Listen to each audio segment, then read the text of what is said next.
ขอบคุณหลายๆนะเจ้าขอเชิญเจ้าภาพมาฟ้อนถวายเจ้าหลวงสักครับเราเจ้าถวายปอต้าว่าเป็นสักขีพยานขอบคุณเจ้าปี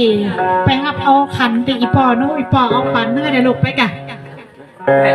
สาธุนะเจ้ากราบขอบพระคุณนะเจ้ากราบขอบพระคุณปอเขาเจ้านะเจ้าเพิ่นว่าวันนี้เป็นวันมหาฤกษ์เป็นวันมหาใจเป็นวันดีใจนั้นไหลหลังปอเหมือนกับโบราณเป็นว่าไว้นะเจ้าซีบเราสาวเราก็บอกเป็นเราเด็กเกียงซีบเสียงสาวเสียงก็บอกเป็นเสียงแมงว่าซีบจ้างสาวจ้างก็บอกจ้างเอราวัณซีบวันสาววันกันต้องบัดเตาวันนี้วันเดียวนะเจ้าแม่ดีใจไปน้องนะเจ้าท่านผู้อำนวยการคนเก่งนะเจ้าเจริญ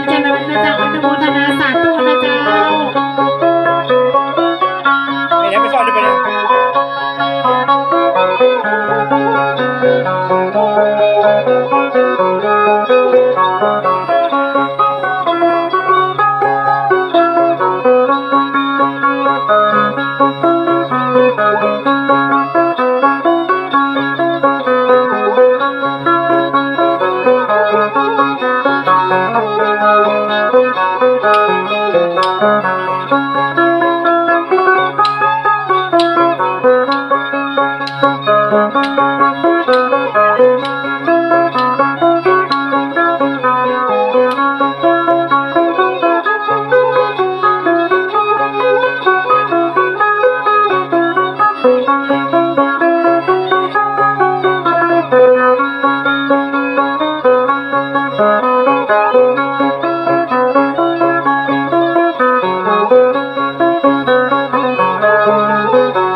ขอนะคะเนี่ย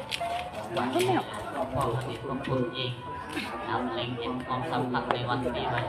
นะครับได้จัดงานในครอบครัวก่อหมดอยู่แล้วนะครับว่าท่านเทพนะครับของพ่อพุทโธโสภิตนะครับท่านในพระวิมานให้พักแทนนะครับพระน้องน้ำมนต์แจกก็